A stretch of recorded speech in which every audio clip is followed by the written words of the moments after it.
Praise be to God. We thank and glorify our living God for this evening time. He has granted unto us to come to his blessed presence. We welcome all of you in the glorious name of our Lord and Savior, Jesus Christ. We also welcome on behalf of the Kodambakam Christian Brethren Assembly and the GLM Bookshop Ministries in Chennai. We usually start the meeting with a prayer. Today, I request from Karaikudi, Brother Nagarajan Velu, the elder of that elder of the Karaikudi Assembly, to start the meeting with the word of prayer. Over to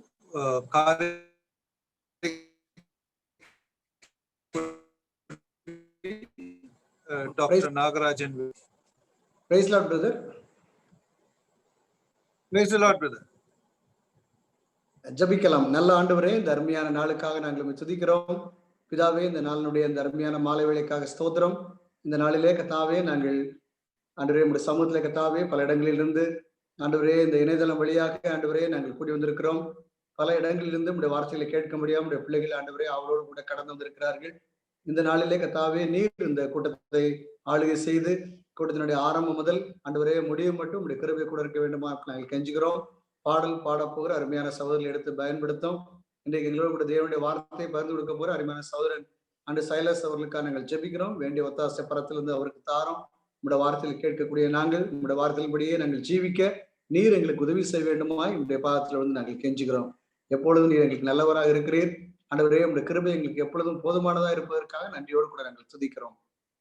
இணையதளத்தின் வழியாக எந்த கஷ்டம் இல்லாதபடிக்கு எல்லா connections எல்லாத்துக்கும் ஆண்டவரே எளிதாக கிடைக்கத்தக்கதாக நாங்கள் எந்த சிரமமின்றி கத்தாவே உங்களுடைய செய்தியை முழுமையாக நாங்கள் கேட்டு ஆஸ்வாதம் பெற்றுக்கொள்ள நீர் எங்களுக்கு உதவி செய்ய வேண்டுமா நாங்கள் கெஞ்சுக்கிறோம். இந்த கூட்டத்தை அதிக சிரத்தையோடு ஆண்டவரே பொறுப்போடு நடத்தி கொண்டு வரக்கூடிய அருமையான சந்தோஷ் ஜான்சன் அவர்களுக்காக, கோடம்பாக்கம் அசம்பிளிக்காக, ஆண்டவரே ஜேஎல்எம் புக்ஷாப்காக நாங்கள் விசேஷமாய் ஜெபிக்கிறோம். கர்த்தர் அவர்களுக்கு வேண்டிய எல்லா கிருபைகளையும் பிரதிபலனை கட்டளை வேண்டுமா நாங்கள் விண்ணப்பம் செய்கிறோம். உமக்கே துதியும் கனமும் மகிமையும் நாங்கள் செலுத்துகிறோம். யாவற்றையும் எங்கள் ஆண்டவர் ரட்சகருமா இருக்கிற எங்கள் ஆண்டவர் இயேசு கிறிஸ்துவின் இனிய நாமத்தில் மனத்தாழ்மையோடு வேண்டிக் கொள்கிறோம் எங்கள் நல்ல பிதாவே. ஆமென். Thank you, Brother Nagarajan Velu from Karaikudi Assembly for the prayer. May the blessed Lord be with you and your family. Now we are going to the next session. That is a singing time. We have today with us from Chennai, Madipakam Christian Assembly, Brother Paul Caleb. Brother Paul Caleb will be singing for us two songs. Over to Chennai, Brother Paul Caleb from Madipakam Christian Assembly. ஆண்டவருடைய பரிசுத்த நாமம் மகிமைப்படுவதாக. இந்த நாளிலும் சபையின் பரிசுத்தவான்களோடு கூட சேர்ந்து தேவனை ஆராதிக்கும்படி, தேவனை தொழுது கொள்ளும்படி தேவன் கொடுத்த வாய்ப்பை நினைத்து ஆண்டவருக்கு நன்றி செலுத்துகிறேன். அன்பானவர்களே, நாம் வாழக்கூடிய இந்த வாழ்நாள் மிகவும் பொல்லாத உலகமாயிருக்கிறது. கர்த்தர் நமக்கு துணையா இராவிட்டால் நாம் நிர்மூலமாய் போயிருப்போம். வேதவசனம் அப்படியாகத்தான் சொல்கிறது. அவரே நமக்கு துணையும், அவரே நமக்கு கோட்டையும், அவரே நமக்கு அரணுமாயிருக்கிறார். அவருடைய கிருபை இல்லாவிட்டால் நான் நிர்மூலமாயிருப்பேன். நான் இம்மட்டும் என் தேவன் என்னை நடத்தி வருவதற்கு நான் எம்மாத்திரம், என் குடும்பம் எம்மாத்திரம் என்று சொல்லி பக்தர் சொல்லுவண்ணமாக ஆண்டவருடைய சமூகத்தை கர்த்தரே நீரே என் துணையானீர், நீரே என் நிழலாளீர் என்றக்கூடிய பாடலை நாம் உற்சாகத்தோடு பாடுவோம். 236வது பாடல், நம்முடைய பாடல் புத்தகத்தில் 236வது பாடலை பாடுவோம். முதல் பாடலாக எத்தனை இடர் வந்து சேர்ந்தாலும் என்ற சரணத்திலிருந்து நாம் ஆரம்பிக்கும்படி உங்களை அன்போடு கேட்டுக்கொள்கிறேன்.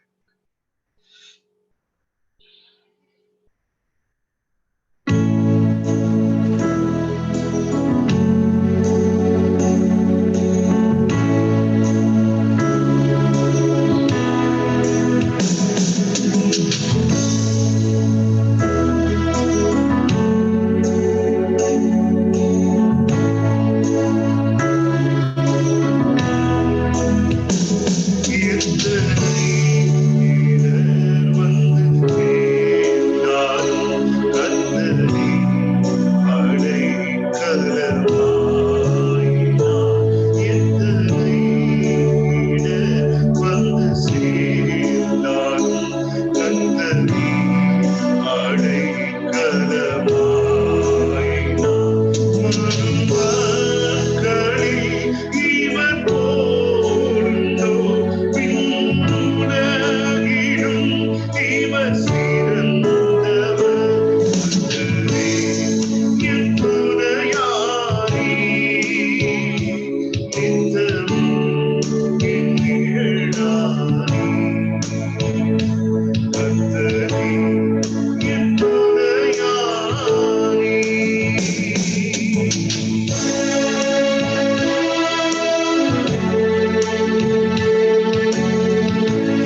ஒரு பாடலை நாம் பாடுவோம். நம்முடைய பாடல் புஸ்தகத்தில் 668வது பாடல்.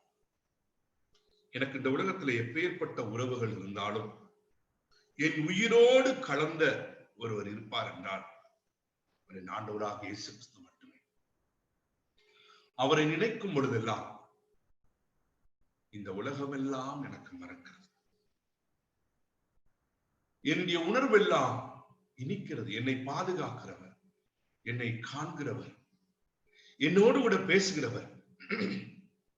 இந்த உலகத்திலே யார் என்னை நேசித்தாலும் நேசிக்காவிட்டாலும் என்னை புரிந்து கொண்ட தேவன், என் பாவத்தை மன்னித்த தேவன், அவர்தான் என் உயிரான இயேசு, என் உயிரோடு கலந்தவர்.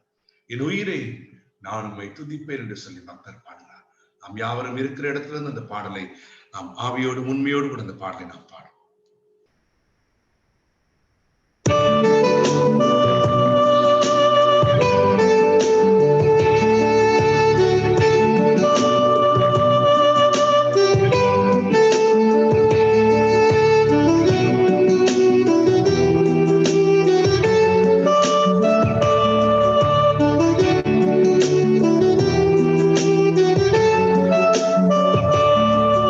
என்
Thank you, Brother Paul Caleb from Madipakam Christian Assembly in Chennai for the songs. May the good Lord be with you and your family. Now we are all welcoming you from Kodambakam Christian Assembly in the most blessed and glorious name of our Lord and Savior, Jesus Christ. Today and tomorrow, God willing, we are having with us Brother Silas Subramani, evangelist from Saligramam Christian Assembly in Chennai. And Brother Silas, I have known him from when the YMF was incepted or kept during the first YMF when John Kribakaran, evangelist, came from Tiruchirappalli as a guest speaker, and all the Chennai and surrounding evangelists, elders did attend the meeting, and it was a blessed time. And from that time onwards, Brother Silas had been a blessed part of the Kodambakam ministries in various ways, especially in the Bible study from the time of 2019 February. So we glorify God for what God has done through this dear brother, not only in this Kodambakam assembly, but in various other ministries where he's involved in and around Chennai. And we praise God for how he is blessed in taking the word of God. Now, he has been an anchor role in translation for Evangelist Shaiji Varghese from Stewart's Bible College for 24 times. If my memory is correct, he has taken the Bible, when Shaiji Varghese taken the Bible study, almost 22 or plus times he had come and been the translator in a very blessed manner. And we give all glory and honor to God for this dear brother, the Lord. Now, we are welcoming this evening time Brother Silas Subramani from Saligramam Christian Assembly, Chennai, to this evening Kodambakam Zoom Bible Study meeting. This is the 163rd Kodambakam Zoom Bible Study meeting, and our good Lord has been blessing this meeting through various evangelists, teachers, and elders who are taking the Bible study all these 6 months, more than a half year, and we could get through various topics of very much importance in doctrinally and also in our practical life. So we give all glory and honor to God. We welcome Brother Silas Subramani into this evening meeting, Bible study meeting. Now, we thank all of you and we welcome all of you in the evening meeting to this Kodambakam Bible study from various places and various churches. We give glory to God for the blessing of the message. Before we go to the Bible study, for the prayer, we request Brother Christian Prabhu to pray for the blessing of the Bible study. Over to Brother Christian Prabhu. Okay, let's pray. எங்களை அருமையாக நேசிக்கு நல்ல ஆண்டவரை, இந்த இரவு நேரத்திற்காக நாங்கள் உம்மை துதிக்கிறோம், உமக்கு நன்றி செலுத்துகிறோம். இந்த நாளுக்கான அந்த கூட்டத்திற்காக உம்மை துதிக்கிறோம் ஆண்டவரே. விசேஷமாக உமது வார்த்தையை நாங்கள் கேட்டு வந்திருக்கிறோம். நீங்க உதவி செய்யுங்க ஆண்டவரே. சைலஸ் அவர்கள் எடுத்து நீ பயன்படுத்த வேணுமா நாங்கள் ஜெபிக்கிறோம். அவர் செய்தி ப்ரிப்பேர் பண்ணும் பொழுது உடைய கிருபை அவரோடு கூட இருந்து அவருக்கு தேவையான ஞானத்தையும் அறிவையும் கொடுத்ததுக்காக நன்றி செலுத்துகிறோம் ஆண்டவர். உம்மிடத்திலிருந்து பெற்றுக்கொண்ட வார்த்தைகளை இன்றைக்கு எங்களோடு பகிர்ந்து கொள்ள இருக்கிறார். நாங்கள் கவனமுடன் கேட்டு அதன்படி எங்களுடைய வாழ்க்கையில நாங்கள் இன்றிலிருந்து நாங்கள் மாற்றிக்கொள்ளவும் வாழவும் நீங்க உதவி செய்யுங்க. தொடர்ந்து உம்முடைய பாடலை பாடி மையப்படுத்த உதவி செஞ்சீங்க. இந்த செய்தியை நாங்கள் ஆண்டவரே முடிமறையும் நாங்கள் அமைதியாக இருந்து கேட்டு அதன்படி எங்களுடைய வாழ்க்கை மாற்றிக்கொள்ள உதவி செய்யுங்க. ஆண்டவரே, செய்தியாளரோடு உடைய கிருபை இருப்பதாக இயேசு கிறிஸ்து நாமத்தில் ஸ்தோத்திரத்தோடு ஜெபிக்கிறோம் எங்கள் ஜீவனுள்ள பிதாவே, ஆமென். Thank you, Brother Christian Prabhu. And now we are going into the Bible study, Kodambakam Zoom Bible study meeting. We ask all of you to be sincere in your listening so that your faith would increase and you will be doers of the Word of God. So let us get into the Bible study with the Holy Bible in our hand. Over to Brother Silas Subramani in Saligram Christian Assembly, Chennai. ஆண்டவரும் இரட்சகருமாகிய இயேசு கிறிஸ்துவினுடைய நாமம் மகிமைப்படுவதாக. இன்றைக்கும் இந்த zoom இணையதளத்தின் மூலமாக கர்த்தருடைய வசனத்தை பகிர்ந்து கொள்ளும்படியான ஸ்லாக்கியத்தை ஆண்டவர் எனக்கு கொடுத்திருக்கிறார். அதற்காக ஆண்டவருக்கு நன்றி செலுத்துகிறேன். அதே போல இந்த வாய்ப்பை அளித்த அருமையான சகோதரர் சந்தோஷ் ஜான்சன் அவருக்கும், இந்த இணையதளத்திலே இணைந்திருக்கக்கூடிய உங்கள் ஒவ்வொருவருக்கும் ஆண்டவருடைய நாமத்திலே என்னுடைய மனமார்ந்த நன்றிகளை தெரிவித்துக் கொள்கிறேன். பிரியமானவர்களே, இந்த நாளிலே உங்களோடு கூட கர்த்தருடைய வசனத்தை பகிர்ந்து கொள்ளும்படியாக நான் சிந்தித்துக் கொண்டிருந்த பொழுது ஆண்டவர் இந்த வசனத்தை எனக்கு கொடுத்தார். நிச்சயமாக இந்த வசனங்கள் உங்கள் வாழ்க்கையிலே, நம் வாழ்க்கையிலே அது பிரயோஜனமாக இருக்கும் என்று சொல்லி நான் நினைக்கிறேன். நம்முடைய செய்திக்கு ஆதாரமாக 2 கொரிந்தியர் 10ஆம் அதிகாரம் 3 மற்றும் 4 வசனங்களை உங்களுக்காக நான் படிக்கிறேன். 2 கொரிந்தியர் 10ஆம் அதிகாரம் 3 மற்றும் 4 வசனங்கள். நாங்கள் மாம்சத்தில் நடக்கிறவர்களாயிருந்தும் மாம்சத்தின்படி போர் செய்கிறவர்கள் அல்ல. எங்களுடைய போராயுதங்கள் மாம்சத்திற்கு ஏற்றவைகளாயிராமல் அரண்களை நிர்மூலமாக்குகிறதற்கு தேவ பலமுள்ளவைகளாய் இருக்கிறது. பிரியமானவர்களே, இந்த கொரிந்து புத்தகத்தை நாம் பார்க்கும் பொழுது நம் அனைவருக்கும் தெரியும், இந்த கொரிந்து சபையார் மிகவும் பிரச்சனைக்குரிய ஒரு சபையாக இருந்தது. பவுல் அப்போஸ்தலனுக்கு அநேக சமயத்திலே உபத்திரவத்தையும் அவருக்கு மிகுந்த வருத்தத்தையும் ஏற்படுத்தக்கூடிய ஒரு சபைதான் இந்த கொரிந்து சபை. அதை நாம் எப்படி அறிந்து கொள்ளலாம் என்றால், இந்த 1 கொரிந்தியர் மற்றும் 2 கொரிந்தியர் புத்தகத்தை நாம் படிக்கும் பொழுது இந்த கொரிந்து சபையிலே எப்படிப்பட்ட சூழ்நிலை நிலவினது என்பதை நாம் அறிந்து கொள்ளலாம். உதாரணத்திற்கு 1 கொரிந்தியர் 1ஆம் அதிகாரம் 11வது வசனத்திலே நீங்கள் படிக்கும் பொழுது அப்போஸ்தலனாகிய பவுல் சொல்லுகிறார், அந்த சபையினுடைய நிலைமையை சொல்லும் பொழுது, ஏனெனில் என் சகோதரரே உங்களுக்குள்ளே வாக்குவாதங்கள் உண்டென்று என்று இந்த இடத்திலே படிக்கிறோம். ஆகவே இந்த கொரிந்து சபையிலே அவர்களுக்குள்ளாகவே அநேக வாக்குவாதங்களும் பிரிவினைகளும் இருந்ததை இந்த பகுதியிலே நாம் படிக்கிறோம். சிலர் சொன்னார்கள், நாங்கள் பவுலை சேர்ந்தவர்கள், அப்போல்லோவை சேர்ந்தவர்கள், கேபாவை சேர்ந்தவர்கள், கிறிஸ்துவை சேர்ந்தவர்கள் என்று அந்த ஒரு சபையார் தங்களுக்குள்ளே பல பிரிவுகளாக பிரிந்திருக்கக்கூடிய நிலைமை இந்த கொரிந்து சபையில ஏற்பட்டது. அது மட்டுமல்ல, இந்த கொரிந்து சபையார் பவுலை பல்வேறு கோணத்திலே பார்த்தார்கள். அதாவது ஒரு சிலர் பவுலை ஏற்றுக்கொண்ட போதும் சிலர் என்ன செய்தார்கள் என்றால், பவுலை குறித்து சில தவறான கருத்துக்களை சொன்னார்கள். அதை 2 கொரிந்தியர் 10ஆம் அதிகாரம் 2ஆம் வசனத்திலே நாம் படிக்கும் பொழுது இவ்விதமாக பவுல் அப்போஸ்தலனே சொல்லுகிறார், எங்களை மாம்சத்தின்படி நடக்கிறவர்கள் என்று எண்ணுகிற சிலரை குறித்து நான் கண்டிப்பா இருக்க வேண்டும் என்று. இந்த கொரிந்து சபையிலே ஒரு கூட்டத்தார் பவுல் அப்போஸ்தலனை இவ்விதமாக சொன்னார்கள், பவுல் மாம்சத்தின்படி நடக்கக்கூடியவர் என்று சொல்லி அவர்களுக்குள்ளே ஒரு கருத்து நிலவி இருந்தது.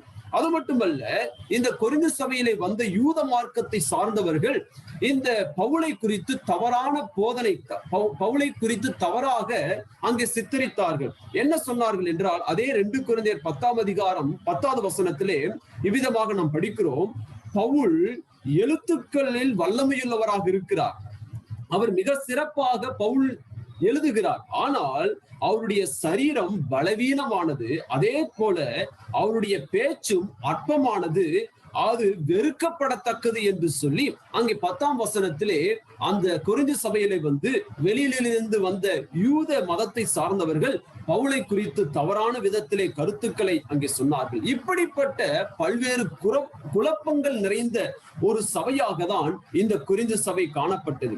அப்படிப்பட்ட நிலைமையில் இருந்த இந்த கொரிந்து விசுவாசிகளுக்கு அவர்களை திடப்படுத்தும்படியாக, அவருடைய எண்ணங்களை சரிப்படுத்தும்படியாக, அவர்கள் இருக்கக்கூடிய பிரச்சனைகளை, அங்கே மாம்சீக தன்மைகளை களையும்படியாக தான் அப்போஸ்தலனாகிய பவுல் இந்த 1 கொரிந்தியர் 2 கொரிந்தியர் ஆகிய புஸ்தகங்களை மிக அற்புதமான விதத்திலே அங்கே எழுதியிருக்கிறார். இதை படிக்கக்கூடிய, இன்றைக்கு படிக்கக்கூடிய நமக்கும் ஆவிக்குரிய வாழ்க்கையில இருக்கக்கூடிய தவறுகளை நாம் உணர்ந்து சரிப்படுத்தி முன்னேறி செல்வதற்கு இந்த புஸ்தகங்கள் நமக்கு உதவிகரமாக இருக்கிறது என்பது உண்மையான ஒன்றாக இருக்கிறது. பிரியமானவர்களே, இந்த இடத்துல நாம் பார்க்கும் பொழுது 3வது வசனத்திலே அங்கே நாங்கள் மாம்சத்தில் நடக்கிறவர்களாய் இருந்தும் என்று இந்த வார்த்தையை பயன்படுத்துகிறார். ஏன் இப்படி சொல்லுகிறார்? அப்ப அப்போஸ்தலனாகிய பவுல் மாம்சத்தின்படி நடக்கிறவரா என்ற கேள்வி நமக்கு எழும்புகிறது. இல்லை, அப்படி இல்லை. பவுல் இந்த இடத்திலே ஒரு எதிர்வினை சொல்லாக இந்த வாக்கியத்தை பயன்படுத்துகிறார். இந்த வாக்கியம் பவுலால் சொல்லப்பட்டது அல்ல, மாறாக நாம் 2 கொரிந்தியர் 10:2 ஏற்கனவே படித்தோம். எங்களை மாம்சத்தின்படி நடக்கிறவர்கள் என்று எண்ணுகிற என்று நாம் படிக்கிறோம். ஆகவே சிலர் பவுல் மாம்சத்தின்படி நடக்கிறவர்கள் என்று சொல்லி எண்ணினார்கள். அதன் நிமித்தமாக பவுல் இந்த இடத்துல என்ன சொல்லுகிறார் என்றால், சரி அப்படியே நாம் வைத்துக் கொள்வோம், நான் மாம்சத்தின்படி நடக்கிறவனாக இருந்த போதும் அடுத்த பகுதியை சொல்லுகிறார் பாருங்கள். 3ஆம் வசனத்திலே மாம்சத்தின்படி போர் செய்கிறவர்கள் அல்ல என்று சொல்லுகிறார். எப்பா நீங்க சொல்றீங்க நாங்கெல்லாம் மாம்சத்தின்படி நடக்கிறவங்க என்று சொல்லி நீங்கள் சொல்லுகிறீர்கள். ஆனால் கொரிந்து சபையாரே, ஒன்றை தெரிந்து கொள்ளுங்கள், நாங்கள் மாம்சத்தின்படி போர் செய்கிறவர்கள் அல்ல, உங்களைப் போல நாங்கள் சண்டை போட்டுக் கொண்டிருக்கிறவர்கள் அல்ல. ஏனென்றால் அடுத்த பகுதி, அடுத்த 4வது வசனத்திலே சொல்லும் பொழுது எங்களுடைய போராயுதங்கள் மாம்சத்திற்கேற்றவைகளும் அல்ல என்று சொல்லி இங்கே அப்போஸ்தலனாகிய பவுல் சொல்லுகிறார். ஆகவே இங்கே பவுல் என்ன வலியுறுத்துகிறார் என்றால், நாங்கள் மாம்சத்தின்படி போராடுகிறவர்கள் அல்ல, எங்களுடைய போராயுத வர்க்கங்களும் மாம்சத்திற்கேற்றவைகளும் அல்ல. ஏனென்றால் எங்களுடைய போராட்டம், எங்களுடைய யுத்த களம் உங்களோடு கூட அல்ல, சபையில் இருக்கக்கூடிய விசுவாசிகளோடு அல்லது தேவனுடைய பிள்ளைகளோடு அல்ல, மாறாக எங்களுடைய போராட்டம் அங்கே பிசாசோடும் அவருடைய தூதர்களோடும் இருக்கிறதாக அப்போஸ்தலனாகிய பவுல் இந்த இடத்திலே சொல்லுகிறார். அங்கே எபேசியர் 6ஆம் அதிகாரம் 12ஆம் வசனத்திலும் இதையே தான் அப்போஸ்தலனாகிய பவுல் சொல்லும் பொழுது, எங்களுடைய அங்கே போராட்டம் மாம்சத்தோடும் இரத்தத்தோடும் அல்ல, ஆவிகளோடும் துரைத்தனங்களோடும் இந்த அந்தகாரத்தின் லோகாதிபதிகளோடும் கூட எங்களுடைய யுத்தம் இருக்கிறதாக சொல்லுகிறார். அந்த விதத்திலே பிரியமானவர்களே, இந்த இடத்திலே பவுல் சொல்லும் பொழுது 2 கொரிந்தியர் 10ஆம் அதிகாரம் 4ஆம் வசனத்திலே எங்களுடைய போராட்டம், எங்களுடைய அங்கே போராயுதங்கள் ஆவிக்கேற்ற பிரகாரமாக இருக்கிறது என்று சொல்லி நாங்கள் எதோடு கூட யுத்தம் செய்கிறோம் என்பதை இந்த இடத்திலே அப்போஸ்தலனாகிய பவுல் சொல்லுகிறார். மேலும் அங்கே பாருங்கள், 2 கொரிந்தியர் 10ஆம் அதிகாரம் 4ஆவது வசனத்திலே எங்களுடைய போராயுதங்கள் மாம்சத்திற்கு ஏற்றவைகளாயிராமல் அரண்களை நிர்மூலமாக்குகிறதற்கு தேவ பலம் உள்ளவைகளாக இருக்கிறது என்று சொல்லுகிறார். இங்கே கொரிந்தியருக்கு சொல்லுகிறார், கொரிந்து விசுவாசிகளே, நாங்கள் உங்களோடு கூட போராடுகிறவர்கள் அல்ல, உங்களோடு கூட சண்டையிடுகிறவர்கள் அல்ல, நீங்கள் தவறாக புரிந்து கொண்டீர்கள். நாங்கள் எங்களுடைய யுத்தம் ஆவிக்குரிய யுத்தமாக இருக்கிறது.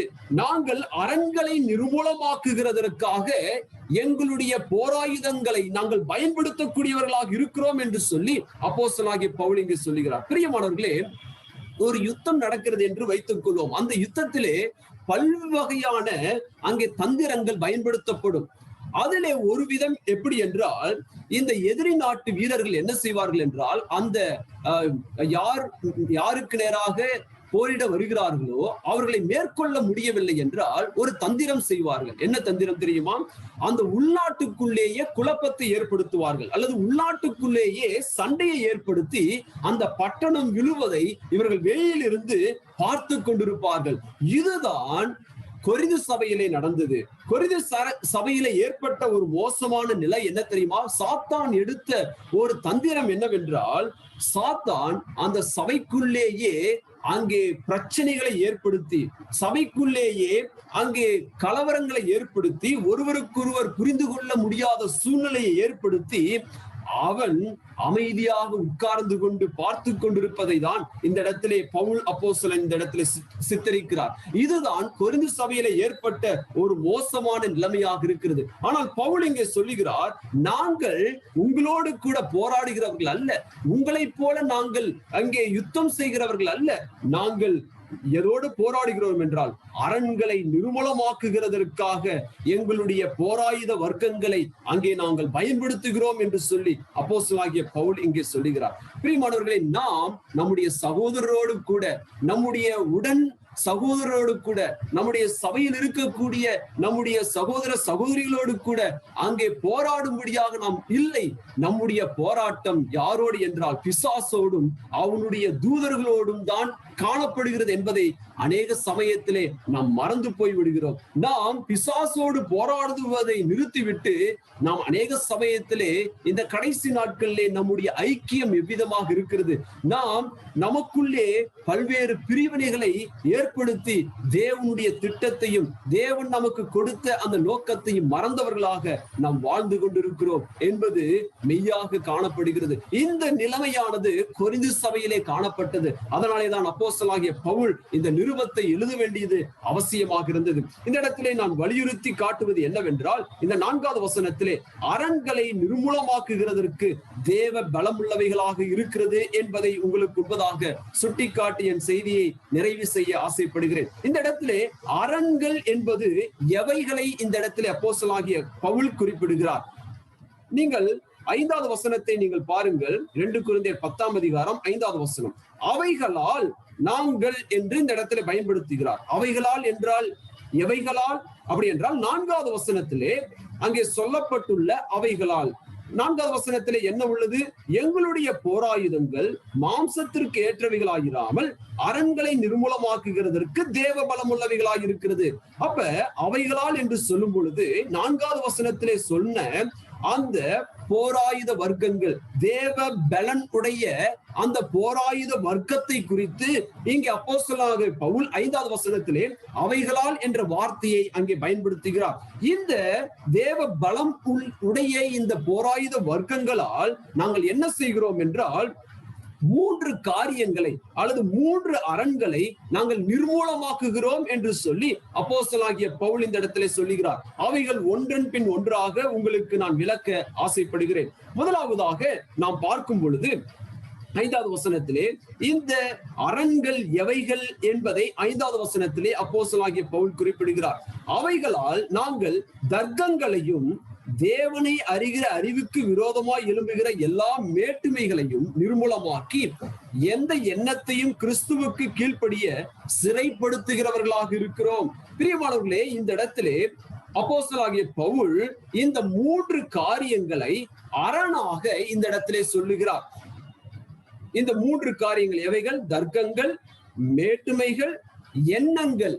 இவைகள் 3ம் ஒரு விசுவாசினுடைய வாழ்க்கையிலே அரண் என்று சொல்லுகிறார். என்ன ஒரு குழப்பமான சூழ்நிலை இது! எப்படியாக நாம் அறிந்து கொள்வது? அரண் என்பது எதை காட்டுகிறது என்றால் பாதுகாப்பை காட்டுகிறது.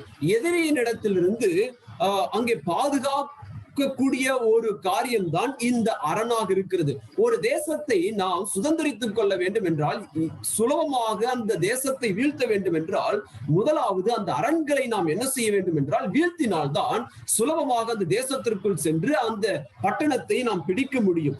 இங்கே அப்போஸ்தலனாகிய பவுல் சொல்கிறார், எங்களுடைய போராயுதங்கள், தேவ பலமுள்ள இந்த போராயுதங்கள் அரண்களை நிர்மூலமாக்கக்கூடியதாக இருக்கிறது என்று சொல்லுகிறார்.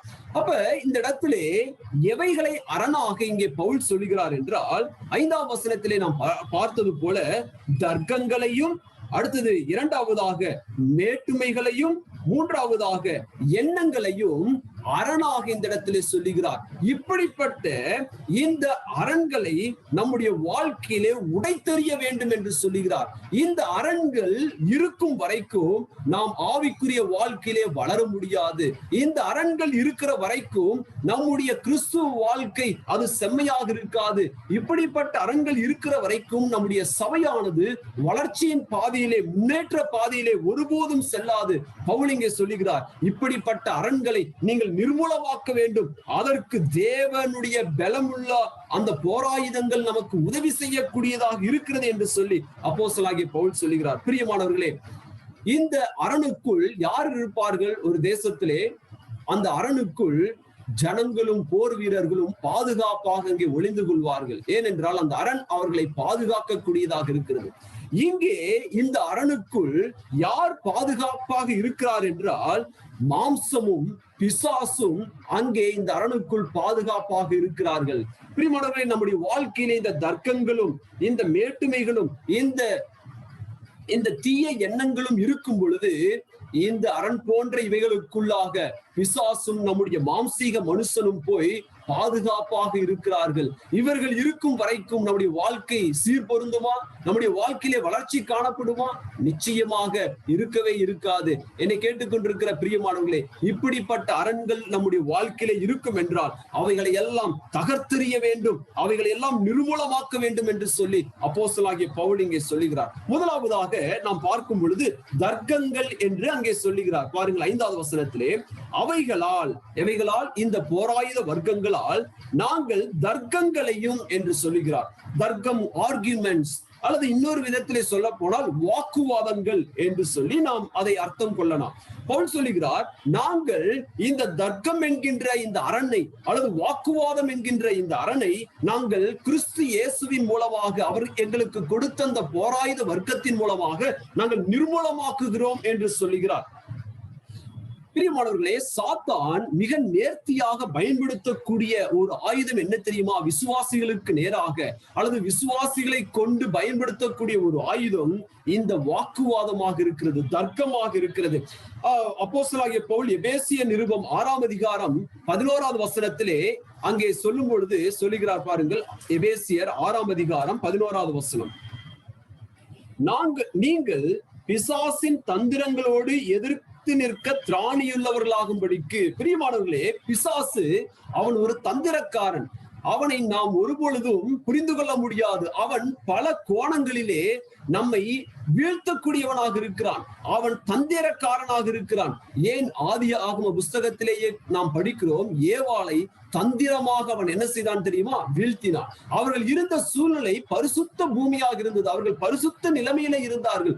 அப்படிப்பட்ட நிலைமையில இருந்த போதிலும் இந்த சாத்தான் அந்த முதல் மனிதனாகிய ஆதாமையும் ஏவாளையும் தன்னுடைய தந்திரத்தினாலே அவர்களை வீழ்த்தினான். அது மட்டுமல்ல, மனித குலத்தை மட்டும் தன் தந்திரத்தினாலே வீழ்த்தவில்லை.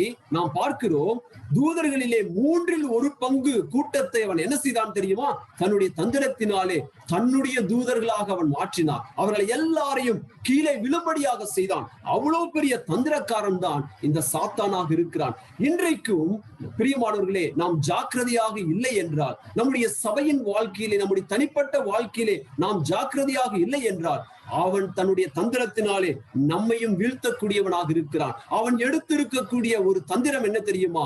வாக்குவாதம், அல்லது இந்த இடத்திலே நாம் படிக்கிறது போல தர்க்கங்களை கொண்டு அங்கே சபையின் வாழ்க்கையிலே அல்லது விசுவாசியுடைய வாழ்க்கையிலே அங்கே மிகப்பெரிய பிரிவினையை ஏற்படுத்தக்கூடியவனாக இருக்கிறான். பிரச்சனைகளை கொண்டு வரக்கூடியவனாக இருக்கிறான். ஆகவே பிரியமானவர்களே, நாம் அநேக சமயத்திலே நாம் யாரோடு போராடுகிறோம் என்பதை மறந்து போய் காணப்படுகிறோம். நம்முடைய போராட்டம் நம்முடைய சக விசுவாசிகளோடு அல்ல.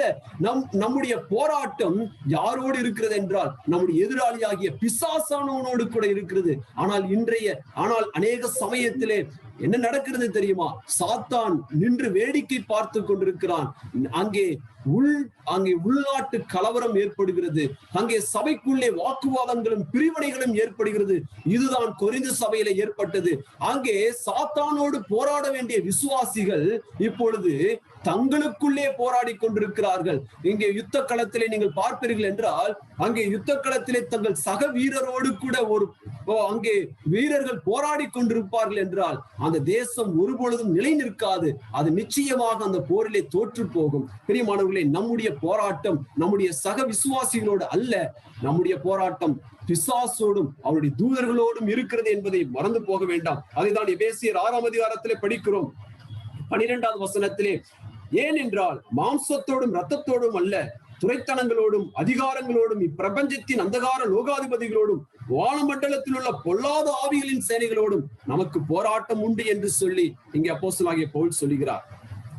ஒரு வசனத்தை மேலும் படிப்போம். 2 தீமோத்தேயு 2ஆம் அதிகாரம் 14வது வசனம். 2 தீமோத்தேயு 2ஆம் அதிகாரம் 14வது வசனம்.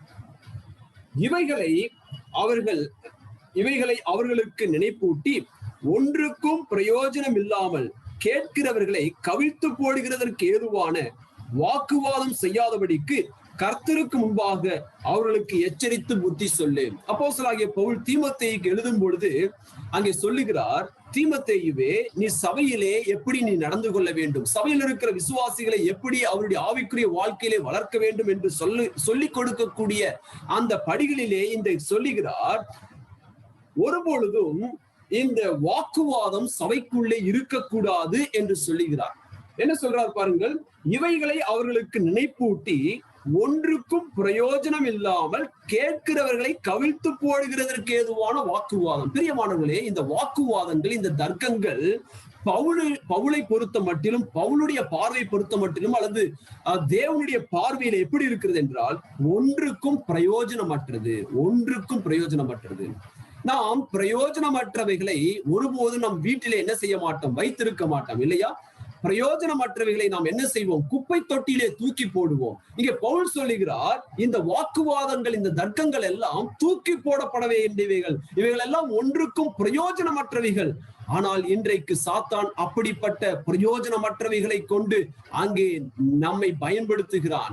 இந்த தர்க்கங்கள், இந்த வாக்குவாதங்கள் அரண் போல ஒரு விசுவாசியினுடைய வாழ்க்கையில உயர்ந்து நிற்கிறது. அவைகளை நாம் பிடித்து கொண்டிருக்கிறோம். பிரியமானவர்களே, அவைகள் ஒன்றுக்கும் பிரயோஜனமற்றது. அது குப்பை தொட்டியிலே போட வேண்டியவைகள். அது மட்டுமல்ல, அடுத்ததாக பவுல் சொல்லுகிறார் பாருங்கள், கேட்கிறவர்களை கவிழ்த்து போடுகிறதற்கு ஏதுவான. பிரியமானவர்களே, இந்த வாக்குவாதங்கள், இந்த தர்க்கங்கள் ஒருபொழுதும் ஒரு விசுவாசியை அது சீர்படுத்தாது, அது ஸ்திரப்படுத்தாது. அது என்ன நடக்கும் தெரியுமா? இந்த வாக்குவாதங்களும் தர்க்கங்களும் ஒரு விசுவாசியுடைய வாழ்க்கையிலே காயத்தை ஏற்படுத்துகிறது, அவருடைய இருதயத்திலே பாதிப்பை கொண்டு வரக்கூடியதாக இருக்கிறது. அதைதான் இங்கே பவுல் சொல்லுகிறார், அவர்களை கவிழ்த்து போடக்கூடியதாக இருக்கிறது. விசுவாச வாழ்க்கையிலிருந்து அவர்களை கவிழ்த்து போடக்கூடியதாக இருக்கிறது. ஆகவே இவைகளை எல்லாம் இவைகள் அவர்கள் செய்யாதபடிக்கு கர்த்தருக்குள்வதாக அவர்களுக்கு எச்சரித்து புத்தி சொல்லு. இவைகள் எல்லாம் ஒரு விசுவாசிக்கு அது இருக்கக்கூடாது என்று சொல்லி நீ அவர்களுக்கு புத்தி சொல்லு என்று அப்போஸ்தலனாகிய பவுல் இங்கே சொல்லுகிறார். அங்கே நீங்கள் 14வது வசனத்திலே தொடங்கும் பொழுது பவுல் இந்த வார்த்தையை சொல்லி தொடங்குகிறார் பாருங்கள், இவைகளை அவர்களுக்கு நினைப்பூட்டி என்று சொல்லுகிறார். அப்ப இதை சொல்லுவதற்கு முன்பதாக ஒரு விசுவாசினுடைய வாழ்க்கையிலே இந்த வாக்குவாதங்கள், தர்க்கங்கள் எல்லாம் இருக்கக்கூடாது. ஏன் என்பதை சொல்லி, இதை நினைப்பூட்டின பிறகு இதை சொல்லி என்று சொல்லுகிறார். என்ன நினைப்பூட்டும்படியாக சொல்லுகிறார்? அப்ப மேலுள்ள வசனத்தை நாம் பார்க்கும் பொழுது எதை நினைப்பூட்டும்படியாக சொல்லுகிறார் என்பதை நாம் புரிந்து கொள்ளலாம். பாருங்கள், 11, 12, 13 வசனங்களை நாம் படிக்கும் பொழுது இவைகளை தான் அப்போஸ்தலனாகிய பவுல் நினைப்பூட்டி, இவைகள் நமக்கு கூடாது, இந்த வாக்குவாதங்கள் நமக்கு கூடாது என்று சொல்லுகிறார். எதை நினைப்பூட்டுகிறார்? 11ஆம் வசனத்திலே, இந்த வார்த்தை உண்மையுள்ளது என்னவெனில், நாம் அவரோடு கூட மரித்தோமானால் அவரோடு கூட பிழைத்தும் இருப்போம். 12, அவரோடு கூட பாடுகளை சகித்தோமானால் அவரோடு கூட ஆளுகையும் செய்வோம். நாம் அவரை மறுதலித்தால் அவரும் நம்மை மறுதலிப்பார். நாம் உண்மையில்லாதவர்களாய் இருந்தாலும் அவர் உண்மையுள்ளவராய் இருக்கிறார். அவர் தம்மைத்தான் மறுதலிக்க மாட்டார். இவைகளை அவர்களுக்கு நினைப்பூட்டி என்று இங்கே சொல்லுகிறார். அப்ப பிரியமானவர்களே, என்னை கேட்டுக்கொண்டிருக்கிறவர்களே, நமக்கு தேவன் கொடுத்திருக்கக்கூடிய அந்த ஸ்தானத்தை எண்ணி பாருங்கள், நம்முடைய எதிர்கால வாழ்க்கையை எண்ணி பாருங்கள். இங்கே நாம் பார்க்கும் பொழுது அந்த வார்த்தைகள் அனைத்தையும் நாம் நாம் நாம் என்று அங்கே பவுல் பன்மையிலே பயன்படுத்துகிறார். ஒருபோதும் ஒருமையிலே பயன்படுத்தவில்லை, பன்மையிலே பயன்படுத்துகிறார். நாம் யாரோடு வாக்குவாதம் செய்கிறோமோ, நம்முடைய சக விசுவாசிகள், அவர்கள் அனைவரும் நம்மோடு கூட நித்தியத்திலே உயிர்த்தெழ போகிறார்கள். நம் அனைவருக்கும் நித்திய ஜீவனை தேவன் கொடுத்திருக்கிறார், எந்த ஒரு பாரபட்சமின்றி. இரண்டாவது, நீங்கள் பார்க்கும் பொழுது நாம் அனைவரும் தேவனோடு கூட ஆளுகை செய்கிறவர்களாக இருக்கிறோம். அதை தான் இங்கே சொல்லுகிறார். மூன்றாவதாக, அங்கே நாம் பார்க்கும் பொழுது தேவன் நம் அனைவருக்கும், நாம் உண்மையற்றவர்களாக இருந்த போதிலும் அவர் நம் அனைவருக்கும் உண்மையுள்ளவராக இருக்கிறார், நம் அனைவருக்கும் உண்மையுள்ளவராக இருக்கிறார். இவைகளை அவர்களுக்கு நினைப்பூட்டி என்று சொல்லுகிறார். ஒன்றுக்கும் பிரயோஜனம் இல்லாத இந்த வாக்குவாதங்களை நீங்கள் விட்டுவிடுங்கள் என்று சொல்லி அப்போஸ்தலனாகிய பவுல் சொல்லுகிறார். என்னை கேட்டுக்கொண்டிருக்கிற பிரியமானவர்களே, நாம் அனைவரும் தேவனுடைய உயிர்த்தெழுதலுக்கு நாம் பங்குள்ளவர்களாக இருக்கிறோம். நாம் அனைவருக்கும் தேவன் ராஜ்யத்தை கொடுத்திருக்கிறார். நாம் ஒவ்வொருவருக்கும் தேவன் நம்முடைய வாழ்க்கையிலே உண்மையுள்ளவராக இருக்கிறார். தேவனுடைய பார்வையிலே நாம் அனைவரும் சமமானவர்களாக, விலையேற பெற்றவர்களாக இருக்கிறோம். நம்முடைய போராட்டம் நம்முடைய சக விசுவாசிகளோடு அல்ல, நம்முடைய போராட்டம் நம்ம எதிராளியாகிய சாத்தானோடு இருக்கிறது. நம்மை அவன் வஞ்சித்துக் கொண்டிருக்கிறான் என்பதை ஒருபோதும் மறந்துவிட வேண்டாம். ஆகவே இந்த இடத்திலே நாம் பார்க்கும் பொழுது நாம் நம்முடைய வாழ்க்கையிலே வாக்குவாதங்கள் இருக்கக்கூடாது. இந்த அரணை நாம் உடைக்க வேண்டும் என்று சொல்லி அப்போஸ்தலனாகிய பவுல் சொல்லுகிறார். ஒரு உதாரணத்திற்கு ஒரு பகுதியை நான் உங்களுக்கு சுட்டி காட்டுகிறேன். ஆதியாகம புஸ்தகம் 13ஆம் அதிகாரம் 7வது வசனம். ஆதியாகம புஸ்தகம் நம் அனைவருக்கும் தெரிந்த அந்த பகுதி. ஆபிரகாம் லோத்துவினுடைய அந்த சம்பவத்திலே இந்த வார்த்தை பயன்படுத்தப்பட்டிருக்கிறது. ஆதியாகமம் 13ஆம் அதிகாரம் 7வது வசனம். ஆபிரகாமுடைய மந்தை மேய்ப்பருக்கும் லோத்துவினுடைய மந்தை மேய்ப்பருக்கும் வாக்குவாதம் உண்டாயிற்று என்ற வார்த்தை இங்கு சொல்லப்பட்டுள்ளது. நமக்கு இந்த சம்பவம் தெரியும். ஆனால் இதை சொல்லி அடுத்த அந்த வார்த்தையை பாருங்கள். 7வது வசனத்திலே, அக்காலத்திலே கானானியரும் பெரிசியரும் அத்தேசத்தில் குடியிருந்தார்கள். பிரியமானவர்களே, இங்கே தேவனுடைய அழைப்பை பெற்று முன்னேறி வந்து கொண்டிருக்கக்கூடிய இந்த ஆபிரகாம் மற்றும் லோத்து ஆகிய இந்த சகோதரர்களுடைய வாழ்க்கையிலே அவர்களை குறித்து நாம் பார்க்கும்போது 8வது வசனத்திலே அங்கே ஆபிரகாம் சொல்லுகிறார். ஆபிரகாம் லோத்துவை நோக்கி, எனக்கும் உமக்கும் என் மெய்ப்பருக்கும் வாக்குவாதம் வேண்டாம், நாம் சகோதரர். பிரியமானவர்களே, சகோதரருக்குள்ளே அங்கே வாக்குவாதம் இருக்கக்கூடாது என்று சொல்லி அந்த 7ஆம் வசனத்திலே நாம் படித்தோம். அங்கே வாக்குவாதம் உண்டாயிற்று என்று சொல்லி அடுத்த பகுதியிலே அத்தேசத்திலே கானானியரும் பெர்சியரும் அத்தேசத்திலே குடியிருந்தார்கள். பிரியமானவர்களே, நம்மை சுற்றி புறஜாதி ஜனங்கள் நம்மை பார்த்து கொண்டிருக்கிறார்கள். நாம் மட்டும் இந்த உலகத்திலே அல்ல, நம்மை சுற்றி புறஜாதி ஜனங்கள் நம்மை பார்த்து கொண்டிருக்கிறார்கள். நம்மை குறித்து என்ன சாட்சி சொல்லுவார்கள்? அங்கே ஆபிரகாமை குறித்து அவர்கள் நினைத்திருந்தது என்ன தெரியுமா? இவன் தேவ மனிதன், இவன் தேவனுடைய அழைப்பை பெற்று வந்தவன், இவனோடு கூட தேவன் இருக்கிறார் என்கின்ற உன்னதமான சாட்சியை பெற்ற ஆபிரகாம் வாழ்க்கையிலே என்ன வந்தது என்றால் அங்கே வாக்குவாதம், அங்கே ஆபிரகாமுடைய மேய்ப்பருக்கும் லோத்தினுடைய மேய்ப்பருக்கும் அங்கே வாக்குவாத சூழ்நிலை வந்த பொழுது இது நிச்சயமாக ஆபிரகாமுடைய விசுவாச வாழ்க்கையை சோதிக்கக்கூடியதாக இருந்தது. அப்பொழுது ஆபிரகாம் என்ன செய்தான் என்றால், ஒரு தேவ மனிதன் என்ன செய்வான் என்பதற்கு மிக சிறந்த உதாரணமாக ஆபிரகாம் இருக்கிறான். என்ன சொல்லுகிறான்? 8வது வசனத்திலே நாம் படித்தோம். லோத்துவே, எனக்கும் உன் மேய்ப்பருக்கும் அங்கே சண்டை வேண்டாம், வாக்குவாதம் வேண்டாம், ஏனென்றால் நாம் சகோதரர் என்று சொல்லி ஒரு ஆவிக்குரிய மனிதன் விட்டு கொடுக்கிறதை நாம் பார்க்கிறோம். பிரியமானவர்களே, நாம் ஆவிக்குரிய மனிதர்களாக இருப்போம் என்றால் நாம் ஒருபொழுதும் வாக்குவாதமும் அங்கே சர்ச்சை செய்கிறவர்களாக இருக்க மாட்டோம், அங்கே விட்டு கொடுக்கிறவர்களாக இருப்போம். தேவன் அதை தான் நம்மிடத்திலிருந்து எதிர்பார்க்கிறார். அங்கே பவுல் அதை தான் சொல்லுகிறார். தர்க்கம் என்கின்ற அந்த அரணை நாங்கள் உடைக்கிறோம் என்று சொல்லி அங்கே சொல்லுகிறார். ஆகவே நாம் சகோதரர்களாக இருக்கிறோம். நம்முடைய விசுவாச வாழ்க்கையிலே, நம்முடைய சபையின் வாழ்க்கையிலே நாம் விட்டு கொடுக்கக்கூடியவர்களாக இருக்கிறோம், இருக்க வேண்டியது அவசியமாக இருக்கிறது. பிரியமானவர்களை, விட்டு கொடுக்கிறவர்கள் ஒருபோதும் குறைந்து போக மாட்டார்கள். தேவன் நம்மிடத்திலிருந்து எதிர்பார்க்கக்கூடிய காரியம், நாம் வாக்குவாதம் செய்யக்கூடாது. நாம் சகோதரர்களாக இருக்கிறோம், நாம் விட்டு கொடுக்கக்கூடிய மனப்பான்மை நமக்கு இருக்க வேண்டும் என்பதை ஆண்டவர் வலியுறுத்துகிறார். மிக சிறந்த உதாரணமாக இப்படி பல்வேறு உதாரணங்கள் வேதாகமத்தில் இருந்த போதிலும் இதிலே மிக சிறந்த உதாரணமாக நான் சொல்வது யாரை தெரியுமா? நம்முடைய இரட்சகராகிய இயேசு கிறிஸ்துவை. மத்தேயு 12ஆம் அதிகாரம் 19வது வசனத்திலே நம்முடைய இரட்சகராகிய இயேசு கிறிஸ்துவை குறித்து ஒரு அற்புதமான சாட்சி அங்கே சொல்லப்பட்டுள்ளது. அது பழைய ஏற்பாட்டிலே அங்கே தீர்க்க தரிசனமாக சொல்லப்பட்ட அந்த வார்த்தை. மத்தேயு 12ஆம் அதிகாரம் 19வது வசனம். வாக்குவாதம் செய்யவும் மாட்டார், கூக்குரலிடவும் மாட்டார், அவருடைய சத்தத்தை ஒருவனும் வீதிகளில் கேட்பதும் இல்லை. பிரியமானவர்களே, நம்முடைய ஆண்டவராக இயேசு கிறிஸ்து நமக்கு மிக சிறந்த உதாரணமாக இருக்கிறார். அவர் வாக்குவாதம் செய்ய மாட்டார், அவருடைய சத்தம் வீதிகளிலே கேட்கப்படாது என்று சொல்லி இங்க இடத்துல படிக்கிறோம். பிரியமானவர்களே, நம்முடைய குடும்ப வாழ்க்கையிலே அல்லது நம்முடைய தனிப்பட்ட வாழ்க்கையிலே, நம்முடைய சபையின் வாழ்க்கையிலே நாம் எப்படிப்பட்ட ஒரு விசுவாசிகளாக காணப்படுகிறோம். நம்முடைய இரட்சகரை போல அங்கே அமைதியுள்ள வாழ்க்கையும் விட்டு கொடுக்கக்கூடிய அந்த மனப்பான்மை உடையவர்களாக நாம் இருக்கிறோமா? நம்முடைய இரட்சகர் அவர் வாக்குவாதம் செய்யவில்லை, அவருடைய சத்தம் வீதிகளிலே கேட்கப்படவில்லை என்று சொல்லி நாம் படிக்கிறோம். நம்முடைய சத்தம் அது நம்முடைய சாட்சியை குலைத்து போடக்கூடிய சத்தமாக இருக்கிறதா? அநேகர் இவர்கள் கிறிஸ்தவர்களா என்று சொல்லக்கூடிய நிலைமையிலே நம்முடைய சாட்சி காணப்படுகிறதா? இங்கே நாம் படிக்கிறோம், இப்படிப்பட்ட அரணை நாம் உடைத்தெறிய வேண்டும் என்று சொல்லி அப்போஸ்தலனாகிய பவுல் சொல்லுகிறார். இந்த அரண்களை உடைத்தெறிவதற்கு தேவ பலமுள்ள அந்த போராயுதங்கள் எங்களுக்கு இருக்கிறது என்று சொல்லி அப்போஸ்தலனாகிய பவுல் சொல்லுகிறார். ஆகவே என்னை கேட்டுக்கொண்டிருக்கிற பிரியமானவர்களே, நாமும் இந்த வாக்குவாதம் என்கின்ற இந்த அரணை நம்முடைய கிறிஸ்துவ வாழ்க்கையிலிருந்து அங்கே உடைத்தெறிவோம். இந்த அரணுக்குள் சாத்தானும் மாம்சமும் நம்முடைய பழைய மனுஷனும் போய் சுகமாய் உட்கார்ந்து கொண்டிருக்கிறார்கள். எப்பொழுது இந்த அரண் உயர்ந்திருக்கிறதோ அப்பொழுது இவர்கள் எல்லாரும் சுகமாய் உட்கார்ந்து கொண்டிருக்கிறார்கள். இந்த அரண் உடைக்கப்படும் பொழுதுதான் இவருடைய கிரியைகள் எல்லாம் நிறுத்தப்படும். அப்பொழுதுதான் நம்முடைய கிறிஸ்துவ வாழ்க்கையிலே நாம் வளர்ச்சி அடைய முடியும் என்பதை நாம் ஒருபோதும் மறந்து போய்விட வேண்டாம். இரண்டாவதாக 2 கொரிந்தியர் 10:5 வசனத்திலே பவுல் அப்போஸ்தலன் இரண்டாவதாக சொல்லுகிறார், இரண்டாவதாக நாம் உடைத்தெறிய வேண்டிய அரண் என்னவென்றால், தேவனை அறிகிற அறிவுக்கு விரோதமாய் எழும்புகிற எல்லா மேட்டுமையும் நிர்மூலமாக்கி.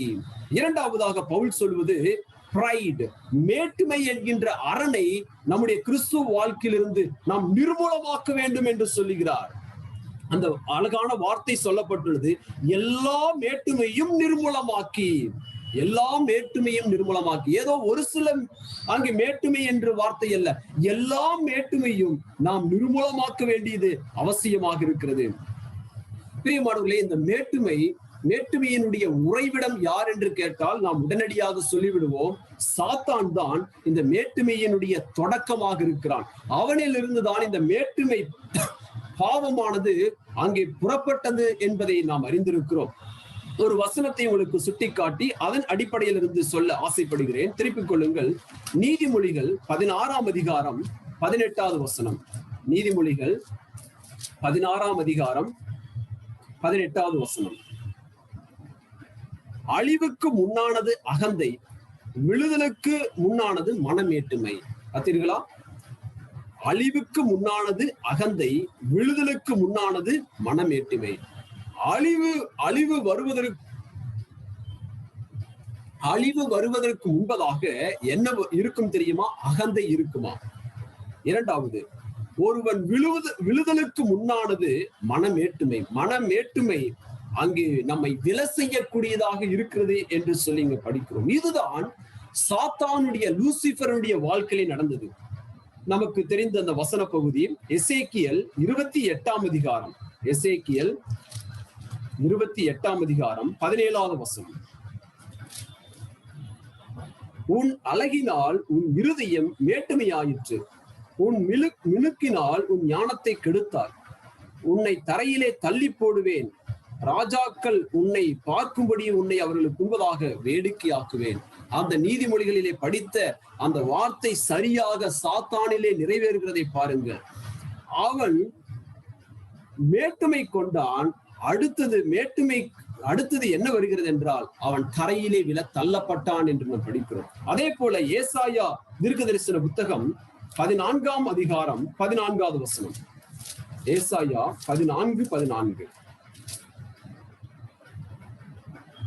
நான் மேகங்களுக்கு மேலாக உன்னதங்களில் ஏறுவேன், உன்னதமானவருக்கு ஒப்பாவேன் என்று நீ உன் இருதயத்தில் சொன்னாயே, ஆனாலும் நீ அகாதமான பாதாளத்தில் தள்ளுண்டு போனாயே. இங்க பாருங்கள், அவன் தன் இருதயத்திலே மேட்டுமை கொண்டான்.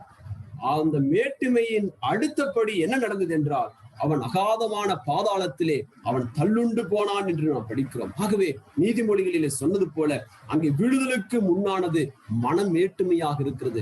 மனமேட்டுமை நம் வாழ்க்கையில இருக்கும் பொழுது அடுத்ததாக என்ன நடக்கிறது என்றால், நாம் விழக்கூடியவர்களாக இருக்கிறோம். நம்முடைய கிறிஸ்துவ வாழ்க்கையின் அளவிலிருந்து நாம் கீழே அப்படியே இறங்கி விழக்கூடியவர்களாக இருக்கிறோம். ஆகவே நம்முடைய வாழ்க்கையில ஒருபொழுதும் மேட்டுமை இருக்கக்கூடாது. அங்கே பவுல் சொல்லும் பொழுது எல்லா மேட்டுமைகளையும் நாங்கள் நிர்மூலமாக்கி என்று அங்கே சொல்லுகிறார். ஒரு உதாரணத்தை உங்களுக்கு சுட்டிக்காட்ட நான் ஆசைப்படுகிறேன். திருப்பிக் கொள்ளுங்கள். லூக்கா 22 24 வசனம். லூக்கா 22:24 அன்றியும் தங்களில் எவன் பெரியவனாய் இருப்பான் என்று அவர்களுக்குள்ளே வாக்குவாதம் உண்டாயிற்று. யாரை குறித்து இங்கு சொல்லப்பட்டுள்ளது என்றால் சீசர்களை குறித்து இங்கே இந்த பகுதி சொல்லுகிறது. என்ன நடந்தது? அங்கே ஆண்டவராக இயேசு கிறிஸ்து சொல்கிறார், நான் பாடுபட போகிறேன், இன்னும் கொஞ்ச நாட்கள் தான் உங்களோடு கூட இருப்பேன் என்கின்ற அந்த காரியத்தை ஆண்டவர் அவர்களோடு சொல்லுகிறார். ஆனால் அவர்கள் இந்த காரியத்தை அவர்களால் புரிந்து கொள்ள முடியவில்லை. என்ன தங்கள் வாழ்க்கையிலே நடக்க போகிறது என்பதை புரிந்து கொள்ளாமல் என்னென்ன செய்தார்கள் தெரியுமா? இந்த 26வது வசனத்தில் படிக்கும் பொழுது, யார் தங்களில் பெரியவனாக இருப்பான் என்கின்ற மேட்டுமை உண்டானது. அங்கே இந்த சூழ்நிலையிலே ஆண்டவர் சொல்லுகிறார், ஏன் இப்படி உங்களில் நீங்கள் போட்டி போட்டுக் கொண்டிருக்கிறீர்கள்? யார் பெரியவன் யார் பெரியவன் என்று சொல்லி போட்டி போட்டுக் கொண்டிருக்கிறீர்கள். உங்களுடைய வாழ்க்கையிலே என்ன நடக்க போகிறது என்பது உங்களுக்கு தெரியுமா? இந்த பெருமை கொண்ட யார் பெரியவன் என்கின்ற அந்த எண்ணத்திலே இருந்த இந்த சீசருடைய வாழ்க்கையிலே அடுத்த சில மணி நேரங்களிலே என்ன நடந்தது தெரியுமா? இவர்கள் அனைவரும் பாடுகள் வந்த பொழுது, இயேசு கிறிஸ்து அங்கே பிடிக்கப்பட்ட போது ஒருவன் கூட அவரோடு கூட இல்லை, எல்லாரும் அவரை விட்டு ஓடி போனார்கள் என்று சொல்லி பார்க்கிறோம். ஏன் இந்த பேதுரு எல்லாவற்றிலும் முதன்மையாய் இருக்கிறவன், அவன் சொன்னான், ஆண்டவரே காவிலும் சாவிலும் நான் பின்பற்றுவேன் என்று சொன்னவன், அவன் கூட ஆண்டவரை 3 முறை மறுதலித்ததை நாம் பார்க்கிறோம். ஆகவே என்னை கேட்டுக்கொண்டிருக்கிற பிரியமானவர்களே, விடுதலுக்கு முன்னானது மனம் மேட்டுமையாக இருக்கிறது. இதுதான் சீசருடைய வாழ்க்கையிலே அங்கே ஏற்பட்டது. மேட்டுமைக்கு எதிர்ச்சொல் என்ன தெரியுமா? தாழ்மையாக இருக்கிறது. தாழ்மை. நம்முடைய ஆண்டவராக இயேசு கிறிஸ்து அதை தான் சீசர்களுக்கு முன்பதாக செய்து காட்டினார். உங்களுக்குள் நீங்கள் யார் பெரியவன் என்று சொல்லி போட்டுக் கொண்டிருக்கிறீர்கள், ஆனால் ஆண்டவரும் போதகருமாகிய நான் என்று சொல்லி ஆண்டவர் என்ன செய்தார் தெரியுமா? அங்கே அவர்களுக்கு பணிவிடை செய்கிறதை பார்க்கிறோம். நம்முடைய வாழ்க்கையிலே ஒருபோதும் மேட்டுமை இருக்கக்கூடாது. அங்கே தாழ்மையுடையவர்களாக இருப்பது அவசியம். யாக்கோபிலே கூட நாம் படிக்கும் பொழுது, தேவன் தாழ்மையுள்ளவர்களுக்கு என்ன செய்கிறார் என்றால் கிருபை அளிக்கிறார். அங்கே தேவன் மேட்டுமையுள்ளவர்களை அவர் ஏற்றுக்கொள்வதில்லை. ஆகவே தாழ்மையுள்ளவர்களுக்கு தேவன் கிருபை அளிக்கக்கூடியவராக இருக்கிறார். இந்த கொரிந்து சபையிலும் அப்படிப்பட்ட ஒரு பிரச்சனை தான் ஏற்பட்டது. மறுபடியும் திருப்பிக் கொள்ளுங்கள், அதே 2 கொரிந்தியர் 10ஆம் அதிகாரத்திலே இவருடைய வாழ்க்கையில் இருந்த அந்த மேட்டுமை என்ன என்பதை 12, 13 ஆகிய வசனங்களிலே நாம் படிக்கிறோம். 2 கொரிந்தியர் 10ஆம் அதிகாரம் 12, 13 வசனங்கள். ஆகிலும் தங்களை தாங்களே மெச்சிக் கொள்ளுகிற சிலருக்கு நாங்கள் எங்களை சரியாகவும் ஒப்பிட துணிய மாட்டோம். தங்களை கொண்டு தங்களை அளந்து கொண்டு தங்களுக்கே தங்களை ஒப்பிட்டுக் கொள்ளுகிற அவர்கள் புத்திமான்கள் அல்ல. நாங்கள் அளவுக்கு மிஞ்சி மேன்மை பாராட்டாமல் உங்களிடம் வரைக்கும் வந்தெட்டத்தக்கதாக தேவன் எங்களுக்கு அளந்து பகிர்ந்த அளவு பிரமாணத்தின்படி மேன்மை பாராட்டுகிறோம். இங்கே கொரிந்து சபையில இருந்த பிரச்சனை என்னவென்றால், அவர்கள் தங்களை தாங்களே மெச்சிக்கொண்டார்கள். எப்படி மெச்சிக்கொண்டார்கள்? இவர்கள் தங்களையே அளவாக வைத்துக் கொண்டார்கள். தாங்கள் தான் எல்லாரிலும் பெரியவர்கள் என்கின்ற அந்த ஒரு எண்ணம் கொரிந்து சபை விசுவாசிகளுக்கு இருந்தது. தங்களை தாங்களே அங்கே மெச்சிக்கொள்ளக்கூடிய நிலைமைதான் அங்கே கொரிந்து சபையிலே காணப்பட்டது. இப்படிப்பட்டவர்களை அங்கே அப்போஸ்தலனாகிய பவுல் சொல்லும் பொழுது 18வது வசனத்திலே, தன்னைத்தான் புகழுகிறவன் உத்தமன் அல்ல, கர்த்தரால் புகழப்படுகிறவனே உத்தமன் என்று சொல்லுகிறார். பிரியமானவர்களே, நம்முடைய வாழ்க்கையிலே நாம் நம்மை புகழுகிறவர்களாக இருக்கக்கூடாது. கர்த்தர் நம்மை புகழ வேண்டும். கர்த்தர் நம்மை என்ன செய்ய வேண்டும் என்றால் அங்கே மேன்மைப்படுத்த வேண்டும். நம்மை நாம் புகழ்ந்து கொண்டிருப்போம் என்றால் அது மேட்டுமையாக கருதப்படுகிறது. அங்கே மேட்டுமை என்ன செய்கிறது என்றால் நம்மை அகல பாதாளத்திலே கொண்டு செல்லக்கூடியதாக இருக்கிறது. நம்முடைய விசுவாச வாழ்க்கையிலே நாம் செய்யக்கூடியதாக இருக்கிறது. ஆகவே என்னை கேட்டுக்கொண்டிருக்கிற பிரியமானவர்களே, நம்முடைய வாழ்க்கையிலே ஒருபொழுதும் மேட்டுமை என்கின்ற அரண் இருக்கக்கூடாது. அது இருக்கும் என்றால் அந்த அரணுக்குள் சாத்தானும் நம்முடைய பழைய மனுஷனும் அங்கே சுகமாய் குடிகொண்டிருக்கிறார்கள். இந்த மேட்டுமையினாலே அநேகருடைய வாழ்க்கை சீரழிந்து போகிறதை நாம் பார்க்கிறோம். நாம் நம்முடைய கிறிஸ்துவை போல நாம் நம்மை தாழ்த்தக்கூடிய குணமுடையவர்களாக நாம் காணப்பட வேண்டும். இந்த கொரிந்து சபையார் என்ன செய்தார்கள் என்றால் தங்களை உயர்த்தி எப்பொழுதும் மற்றவர்களை தாழ்த்தி பேசக்கூடிய ஒரு நிலைமை காணப்பட்டது. நாங்கள் தான் எல்லா விதத்திலும் பெரியவர்கள், எங்களுக்கு தான் எல்லா ஆவிக்குரிய வரங்களும் இருக்கிறது, எங்களுக்கு எல்லாம் தெரியும் என்கின்ற அந்த மேட்டுமையோடு மற்றவர்களை தரம் தாழ்த்தி பேசினார்கள். அதனாலே தான் பவுலை கூட அப்படியே பேசினார்கள். நாம் ஏற்கனவே சிந்தித்தோம் அந்த 2 கொரிந்தியர் 10:2 எங்களை மாம்சத்தின்படி நடக்கிறவர்கள் என்று எண்ணுகிற சிலரை குறித்து. அப்ப இவர்கள் பவுலையே என்ன செய்தார்கள் தெரியுமா? அங்கே இவர் மாம்சத்தின்படி நடக்கிறவர், இவர் எதற்கும் உதவாதவர் என்கின்ற எண்ணம் உடையவர்களாக இந்த கொரிந்து சபையார் அங்கே இருந்தார்கள்.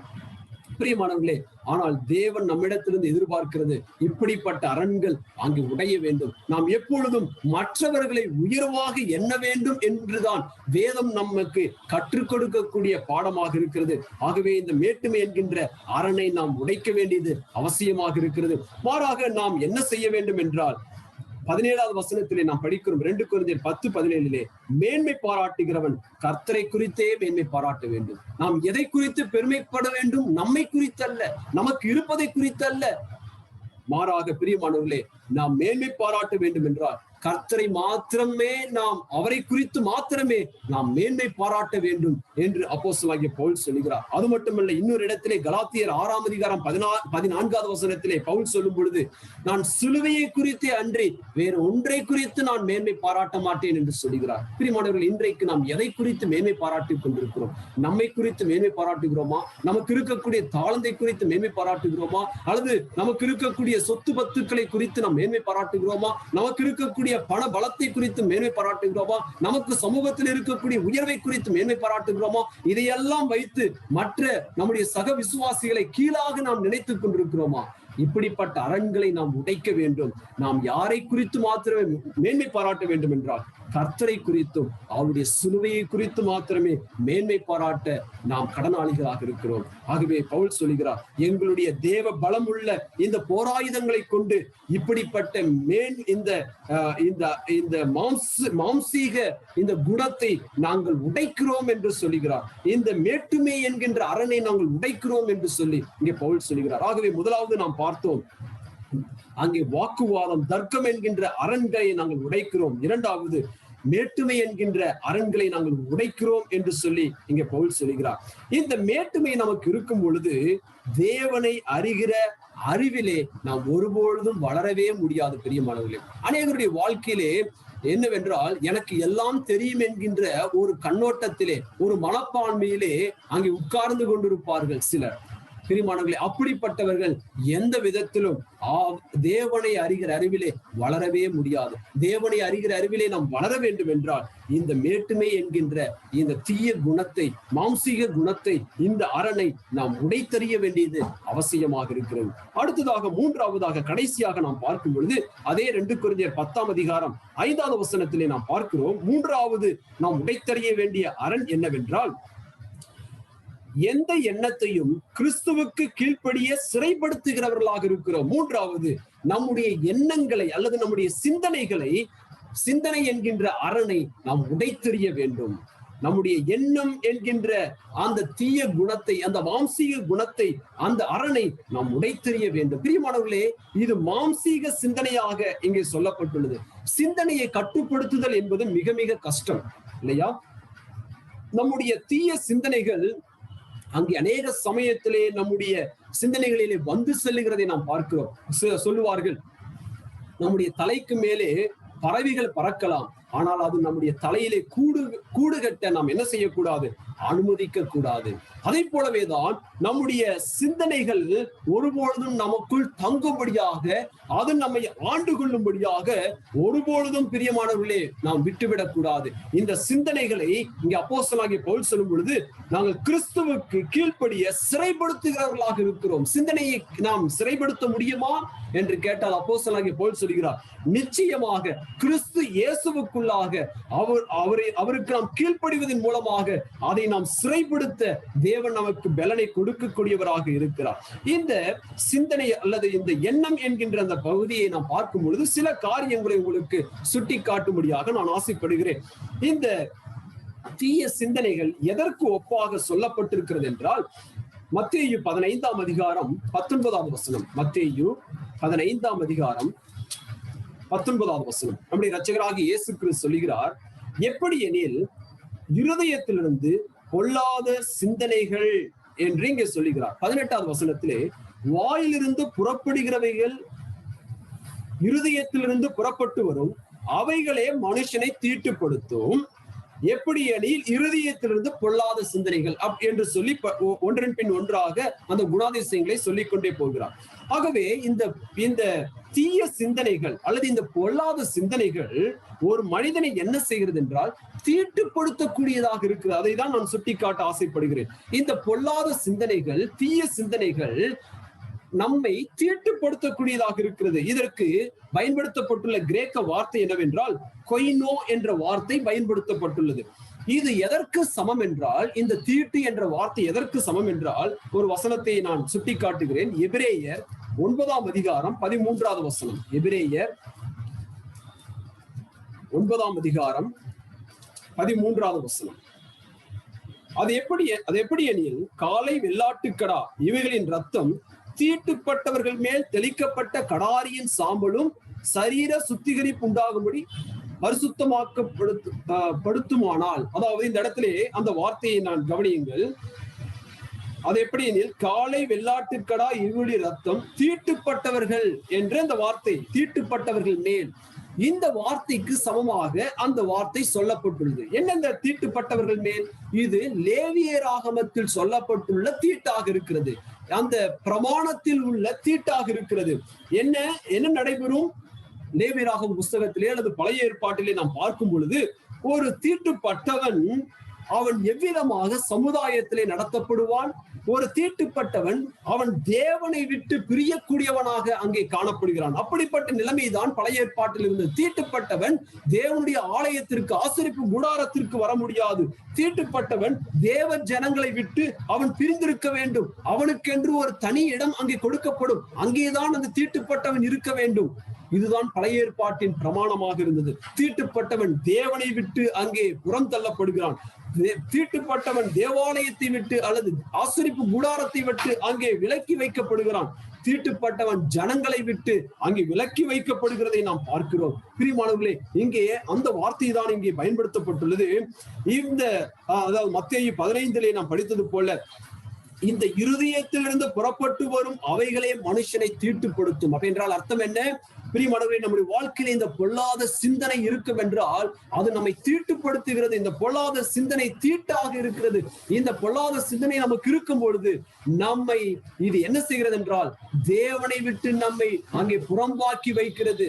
இரண்டாவது, நம்மை தேவனுடைய ஆலயத்தை விட்டு, அவருடைய சமூகத்தை விட்டு நம்மை பிரித்து கொண்டு செல்கிறது. மூன்றாவது, தேவ ஜனங்களை விட்டு நம்மை பிரிக்கக்கூடியதாக இருக்கிறது. இந்த தீய சிந்தனைகள் பிரியமானவர்களே, நம்முடைய வாழ்க்கையில ஒருபொழுதும் இந்த கெட்ட சிந்தனைகள் இருக்கவே கூடாது. நம்முடைய சிந்தனைகள் எப்பொழுதும் சுத்தமாக இருக்க வேண்டும் என்பதை ஆண்டவருடைய வசனம் சொல்லுகிறது. அங்கே பவுல் சொல்லுகிறார், இந்த பொல்லாத சிந்தனைகளை நாங்கள் சிறைப்படுத்துகிறவர்களாக இருக்கிறோம். ஒருபொழுதும் இந்த சிந்தனைகள் நம்மை தீட்டுப்படுத்தி விடக்கூடாது. பிரியமானவர்களே, இந்த சிந்தனைகளை நாம் கட்டுப்படுத்துகிறவர்களாக, அதை நாம் கிறிஸ்துவுக்குள்ளாக கீழ்ப்படிய சிறைப்படுத்துகிறவர்களாக நாம் காணப்பட வேண்டும். அடுத்ததாக நாம் பார்க்கும் பொழுது இந்த சிந்தனையை குறித்து யாக்கோபு சொல்லுகிறார். யாக்கோபு 2ஆம் அதிகாரம் 4வது வசனம். யாக்கோபு 2ஆம் அதிகாரம் 4வது வசனம். உங்களுக்குள்ளே போதகம் பண்ணி தகாத சிந்தனைகளோடு நிதானிக்கிறவர்களாய் இருப்பீர்கள் அல்லவா? இரண்டாவது இங்கே பார்க்கும் பொழுது, முதலாவது நம்மை தீட்டுப்படுத்தக்கூடிய சிந்தனை, இரண்டாவது தகாத சிந்தனை. தகாத சிந்தனை என்ன? இந்த தகாத சிந்தனை பட்சபாதத்தை தான் இந்த இடத்திலே தகாத சிந்தனை என்று இங்கே யாக்கோபு சொல்லுகிறார். பிரியமானவர்களே, உங்களுக்குள்ளே நீங்கள் போதகம் பண்ணுகிறீர்கள், மிக சிறப்பாக பிரசங்கம் செய்கிறீர்கள், இப்படிதான் இருக்க வேண்டும், நாம் அனைவரும் ஒன்று, நமக்குள்ளே ஏற்றத்தாழ்வுகள் இல்லை என்றெல்லாம் நீங்கள் சொல்லுகிறீர்கள். ஆனால் தகாத சிந்தனையோடு நிதானிக்கிறவர்களாய் இருக்கிறீர்கள் அல்லவா? என்ன நடந்தது?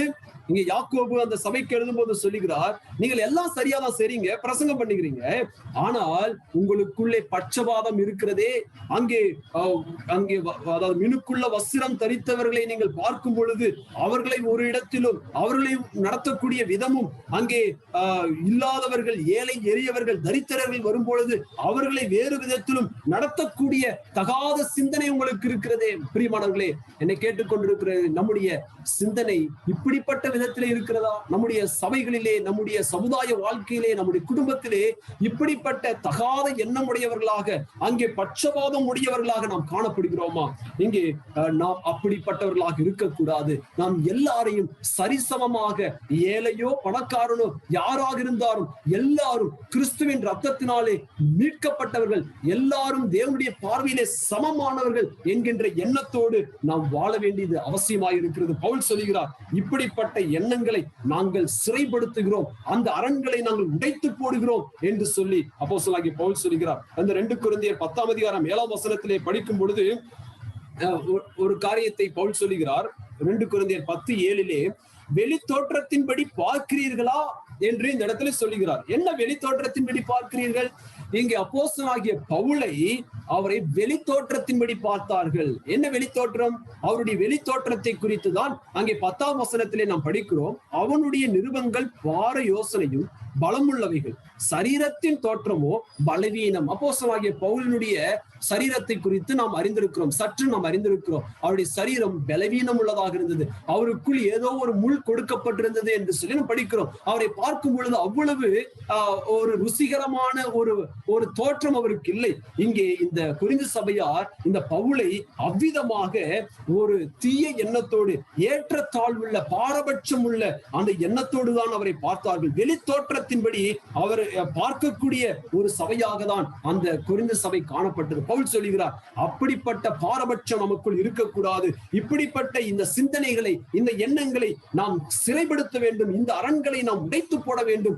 எப்படிப்பட்ட சரீர பலவீனமோ, அங்கே நாம் பொருளாதார விதத்திலே நாம் உயர்வானவர்களோ தாழ்வானவர்களோ எப்படிப்பட்ட நிலைமையில் இருந்தாலும் நாம் அனைவரும் கிறிஸ்துவுக்குள்ளாக ஒன்றாக இருக்கிறோம். சாதி மத வேறுபாடுகள் நமக்குள் இருக்கக்கூடாது. எல்லாரும் பரிசுத்த ஜாதியாக நாம் காணப்படுகிறோம் என்பதை நாம் ஒருவரும் மறந்துவிடக் கூடாது. பிரியமானவர்களே, இப்படிப்பட்ட இந்த அரண்கள் இருக்கும் என்றால் இன்றைக்கு இந்த சமயத்திலே அவைகளை எல்லாம் நாம் உடைத்து போட வேண்டியது அவசியமாக இருக்கிறது. அது மட்டுமல்ல, எபிரேயர் 13ஆம் அதிகாரம் 5வது வசனத்திலே நாம் படிக்கும் பொழுது இன்னொரு எண்ணத்தையும் அந்த இடத்திலே சுட்டிக்காட்டப்பட்டுள்ளது. எபிரேயர் 13ஆம் அதிகாரம் 5வது வசனம், நீங்கள் பண ஆசை இல்லாதவர்களாய் நடந்து உங்களுக்கு இருக்கிறவர்கள் போதும் என்று எண்ணுங்கள். இப்படிப்பட்ட எண்ணம் இருக்க வேண்டும் என்று எபிரேய ஆசிரியர் சொல்கிறார். என்ன எண்ணம்? போதும் என்கின்ற இந்த எண்ணம். இதை சொல்லிவிட்டு அடுத்த பகுதியிலே சொல்லுகிறார், நான் உங்களை விட்டு விலகுவதும் இல்லை, உன்னை கைவிடுவதும் இல்லை என்று அவர் சொல்லி இருக்கிறாரே. அநேக சமயத்திலே நாம் வசனத்தை வெட்டி விடுகிறோம். என்ன வெட்டி விடுகிறோம்? அநேக இடத்திலே நீங்கள் பார்க்கும் பொழுது, நான் உன்னை விட்டு விலகுவதும் இல்லை, உன்னை கைவிடுவதும் இல்லை என்கின்ற அந்த வாக்கியங்கள் தான் மேலே அங்கே ஒட்டப்பட்டிருக்கும் அநேக இடத்திலே. ஆனால் மேலுள்ள வாக்கியங்களை அநேகர் விட்டு விடுகிறார்கள். தேவன் எப்பொழுது நம்மை விட்டு விலகுவதும் இல்லை, நம்மை கைவிடுவதும் இல்லை என்ற ஒரு கேள்வி கேட்பீர்கள் என்றால், முதல் பகுதி சொல்லுகிறது, நீங்கள் பண ஆசை இல்லாதவர்களாய் நடந்து உங்களுக்கு இருக்கிறவைகள் போதும் என்று எண்ணக்கூடிய அந்த சூழ்நிலையிலே தான் கர்த்தர் சொல்லுகிறார், நான் உங்களை விட்டு என்ன செய்வதில்லை, விலகுவதும் இல்லை, உன்னை கைவிடுவதும் இல்லை என்று சொல்லுகிறார். ஆகவே நமக்கு என்ன இருக்குன்னா, போதும் என்கின்ற மனம், the sufficiency, எனக்கு போதும், திருப்தி என்கின்ற அந்த வார்த்தையின் நம்முடைய வாழ்க்கையில இருக்க வேண்டும். பிரியமானவர்களே, பண ஆசை எல்லா தீமைக்கும் வேறாக இருக்கிறது என்று சொல்லி வேத புத்தகத்திலே படிக்கிறோம். ஆகவே இவைகளை எல்லாம் நாம் நிர்மூலமாக்க வேண்டும். இவைகளை எல்லாம் இந்த நாம் ஒவ்வொன்றாக நாம் படித்தோம். 2 கொரிந்தியர் 10ஆம் அதிகாரத்திலே தர்க்கம் என்கின்ற அரணை நாம் நிர்மூலமாக்க வேண்டும். 2வது மேட்டுமை என்கின்ற அரணை நாம் நிர்மூலமாக்க வேண்டும்.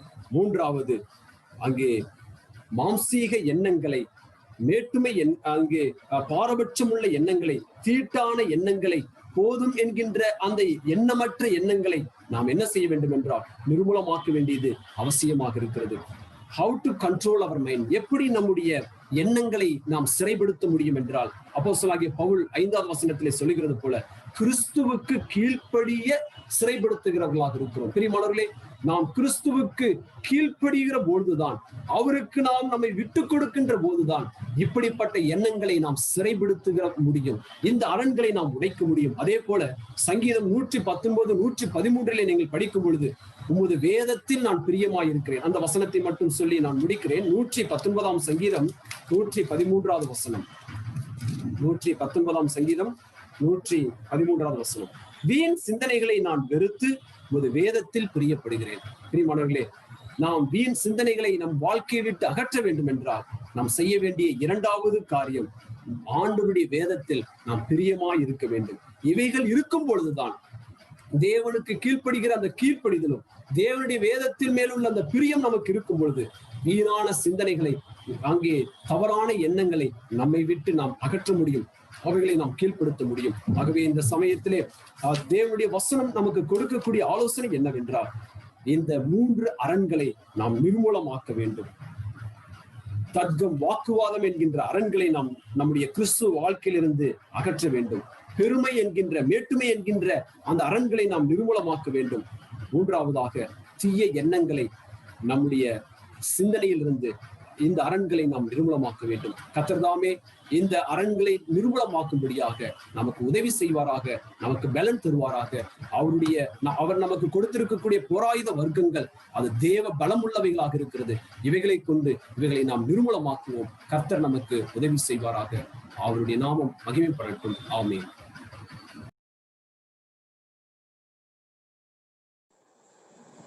Praise be to God. We glorify God for this important topic, destroying the sinful man and building up the spiritual man.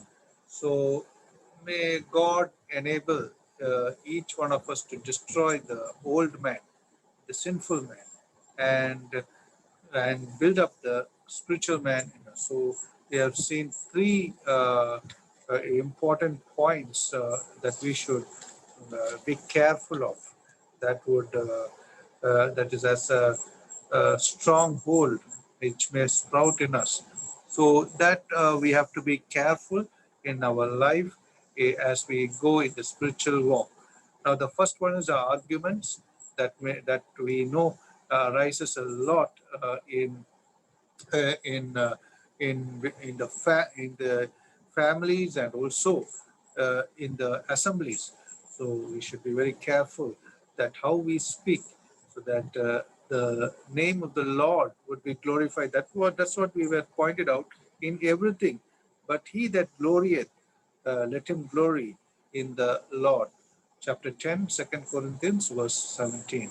So similarly, we have seen pride, something which will take hold of us from nowhere, and we would be very knowledgeable person or very kind of person who is great in the worldly ways. But we should understand that God would see all this, and we should be able to glorify God in that and not be proud in ourselves. We have to be boasting in anything. May we boast in the cross of the Lord Jesus Christ. That's what we see in Galatians 6:14. And thirdly, the fleshly, the evil thoughts that can be in us. So that also we have to be very careful of.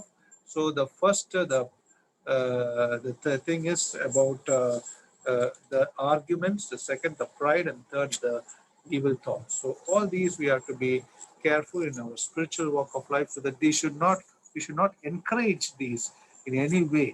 So we should be very careful, as we have read in 2 Corinthians chapter 10, and we have seen how Apostle Paul, he says once again, one who glorieth, let him glory in the Lord Jesus Christ. That should be our motto, and we do that. Now we thank our dear brother Silas Subramani from Chennai for having come up with this blessed Bible study and giving us a warning, and also edifying us with blessed Bible verses, so that we may follow the footsteps of our Master, the Lord Jesus Christ. We thank you, Brother Silas, for the word that you have brought in the strength of the Lord. Now we also thank Paul Caleb from Chennai, the Madipakam Christian Assembly, for having involved. We praise God for him for the songs. We also thank each one of you from various places for having joined in and listen to the word of God. Definitely the listening of word of God will never go in waste. We know in Romans chapter 10 verse 70 that when we listen, the faith increases, and that will lead us to do good things in our life. So let us listen to as much as word as possible. Whenever God gives us an opportunity to read the word of God, pray to God, so that God would enable us to do good now and whenever we can, for whomever we can, for His glory. Now, with this, we give all glory and honor to God. We have come to the end of the 163rd Kodambakam Zoom Bible study meeting. We glorify God for that. We thank Brother Silas Subramani. Once again, thank you, dear brother, for being with us this evening time and accepting our invitation from Kodambakam Christian Assembly. May the Lord bless you abundantly in the days to come. We want to close the meeting with a word of prayer. I request from Saligramam Christian Assembly, Brother Bhakyanathan, to close the meeting with a word of prayer. Over to Chennai, Brother Bhakyanathan in Saligramam Christian Assembly, and he will also close with a benediction and a prayer. நாம் கண்களை மூடி ஜெபம் செய்வோம். எங்களை அளவில்லாமல் நேசிக்கிற பரலோக பிதாவே, உம்மை துதிக்கிறோம், ஸ்தோத்திரிக்கிறோம். வானத்திலும் பூமியிலும் சகல அதிகாரம் படைத்த எங்கள் ஆண்டவரே உமக்கு நன்றி செலுத்துகிறோம். உன்னதத்திலே உயர்ந்த சிங்காசனத்திலே வீற்றிருக்கிற எங்கள் தேவனே உமக்கு நன்றி செலுத்துகிறோம். பரலோக பிதாவே, இந்த நாளிலும் கர்த்தாவே எங்களை சுகபத்திரமாக பாதுகாத்து எங்களை ஆசீர்வதித்து இன்றைய மாலை பொழுதிலும் உடைய ஜீவனுள்ள வார்த்தைகளை நாங்கள் தியானிக்க முடியாத கிருபை கொடுத்ததற்காக நமக்கு கோடான கோடி நன்றிகளை எழுக்கிறோம். ஆண்டவரே, உங்களுடைய ஜீவனுள்ள வார்த்தைகள் அது கர்த்தாவே எங்களுக்கு மிகவும் பிரயோஜனம் உள்ளதாக இருப்பதற்காக நமக்கு நன்றி செலுத்துகிறோம். ஆண்டவர் உடைய தாசனை கொண்டு, அருமையான சகோதரர் சைலஸ் சகோதரரை கொண்டு இம்மட்டமாக நீ பேச வார்த்தைகளுக்காக நன்றி செலுத்துகிறோம். ஆவிக்குரிய மனுஷன் ஆண்டவரே கடைபிடிக்க வேண்டிய காரியங்கள், விட வேண்டிய காரியங்களை நாங்கள் தியானித்தோம். ஆண்டவரே கர்த்தாவே, அருமையான சகோதரி ஆவிக்குரிய ஆண்டவரே அந்த மன்னாவை ஆண்டு பரிசுத்த ஆவியானவர் மூலமாக நீ பேசுவதற்காக உமக்கு நன்றி செலுத்துகிறோம் கர்த்தாவே. ஆண்டவரே, இது ஆண்டவரே ஒரு ஆவிக்குரிய மனுஷன் வாக்குவாதங்கள், ஆண்டவரே தீய சிந்தனைகள், பேட்டிமைகள் இப்படிப்பட்ட காரியங்கள் எல்லாம் விட்டு கர்த்தாவை விலகி அவைகளை அழித்து ஒழித்து ஆண்டவரை ஆவிக்குரிய முன்னேறி செல்ல வேண்டியவர்களாக இருக்கிறார் கர்த்தா என்று பார்த்தோம். சபையிலும் தனிப்பட்ட வாழ்க்கையிலும் மிகவும் பிரயோஜனமாக இருக்கக்கூடிய ஆண்டவர் பிரயோஜனமாக இருக்க வேண்டும் என்றால் இவைகளையெல்லாம் ஆண்டவரே ஒழிக்க வேண்டும், தடுக்க வேண்டும், அவைகள் நீங்கி நாம் வாழ வேண்டும் என்று நாங்கள் பார்த்தோம் கர்த்தாவே. ஆண்டு அநேக காரியங்களை சகோதரை கொடுத்து கர்த்தாவே எங்களுக்கு வைத்ததுக்காக உங்களுக்கு நன்றி செலுத்துகிறோம். ஆண்டவரே, மட்டுமாக இந்த நாட்களிலும் ஆண்டவரே உங்களுடைய வேத வசனங்கள் ஆண்டு கிடைக்கும்படியாக நாங்கள் பார்க்கும்படியாக கேட்கும்படியாக கிருபை கொடுத்ததுக்காக நன்றி செலுத்துகிறோம். ஆண்டவரே, ஆண்டவர் மட்டுமாக எங்களை பாதுகாத்துள்ள தேவன், ஆண்டு எங்களை ஜீவனுடைய பாதுகாக்கிற தேவன், சுகத்தின் பலத்தையும் கொடுத்து பாதுகாக்கிற தேவன், உங்களுடைய வல்லமைகளை, உங்களுடைய ஜீவனுள்ள வார்த்தைகள், வல்லமையுள்ள வார்த்தைகளை, பரிசுத்தமான வார்த்தைகளை நாங்கள் தியானித்து முடியாத கிருபை கொடுத்ததுக்காக நன்றி செலுத்துகிறோம். எங்களுக்கு கர்த்தாவே, இது ஆவிக்குரிய நிலையில் உற்சாகத்தையும் ஆண்டவரே ஆவிக்குரிய நிலையில் பலத்தையும் ஆண்டவரே எல்லா பாதுகாப்பையும் ஆண்டு கொடுத்தவர்களுக்காக நன்றி செலுத்துகிறோம். ஆண்டவரே, இந்த கர்த்தாவே வேத வசனங்கள் ஆண்டு கிடைக்காத இந்த நாட்களிலே கர்த்தாவே எங்களுக்கு இப்படிப்பட்ட ஒரு போஷாக்கை கொடுத்ததுக்காக நன்றி செலுத்துகிறோம் கர்த்தாவே. ஆண்டு எங்களுக்கு உற்சாகத்தையும் சந்தோஷத்தையும் சமாதானத்தையும் மட்டுமாக இதன் மூலமாக கொடுத்ததற்காக நன்றி செலுத்துகிறோம். ஆண்டு அருமையான சகோதரர் கர்த்தா சந்தோஷ் ஜான்சன் அவர்களை ஆண்டு அந்த கோடம்பாக்கம் சபையாரையும் மட்டுமாக பயன்படுத்துவதற்காகவும் நன்றி செலுத்துகிறோம். இந்த ஊழியர்களை மட்டுமாக எடுத்து கர்த்தர் தாமே வழிநடத்தி வருகின்றதற்காக நன்றி செலுத்துகிறோம். ஆசீர்வதித்திருந்ததற்காக நன்றி செலுத்துகிறோம். ஆண்டு தொடர்ந்து இப்படி கிருபை இருக்கணுமா ஜெபிக்கிறோம். எந்த விதமான தடையும் வராதபடிக்கு இன்றைய நாள் கூட்டத்தை நீர் பாதுகாத்தமைக்காக வழிநடத்துவதற்காக நன்றி செலுத்துகிறோம் கர்த்தாவே. இந்த செய்திகள், இந்த பரிசுத்த வசனங்கள் அநேக கர்த்தருடைய பிள்ளைகளுக்கு ஆண்டு கேட்ட அனைவருக்கும் மிகவும் பிரயோஜனமா இருக்கும்படி, இனியும் யூடியூப் மூலமாக கேட்க இருக்கின்ற அநேகருக்கு பிரயோஜனமா இருக்கும்படியாக பரிசுத்த ஆவியானவர் தாமே வழிநடத்த வேண்டுமா ஜெபிக்கிறோம். ஆசீர்வதிக்கணுமா ஜெபிக்கிறோம். எல்லா துதியான மகிமை எல்லாரும் உமைக்கே செலுத்தினோம். தொடர்ந்து இந்த கூட்டத்தில் கலந்து கொண்ட கர்த்தருடைய பிள்ளைகள் ஒவ்வொருவரையும் நீர் தாமே ஆசீர்வதித்து அவர் வருகின்ற நாட்களில் நடக்கின்ற கூட்டங்களையும் நீர் ஆசீர்வதித்து காத்துக்கொள்ள வேண்டுமா ஜெபிக்கிறோம். துதிக்கான மகிமை எல்லாவற்றும் உமைக்கே செலுத்துகிறோம். இயேசு கிறிஸ்துவின் இனிய நாமத்தினால் ஜெபத்தை மனத்தாழ்மையாக எடுக்கிறோம். பரிசுத்த பிதாவே, ஆமென்.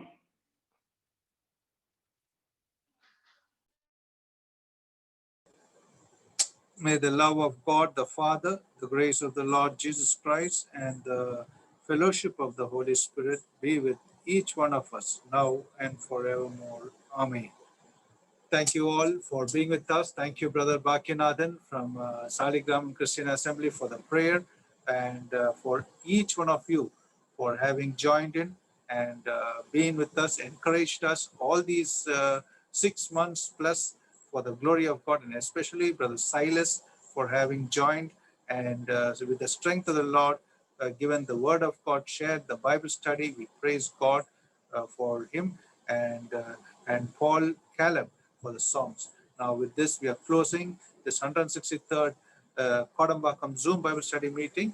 We will, God willing, join tomorrow evening at the same time at 6:45. Till then, may the good Lord be with us. God bless.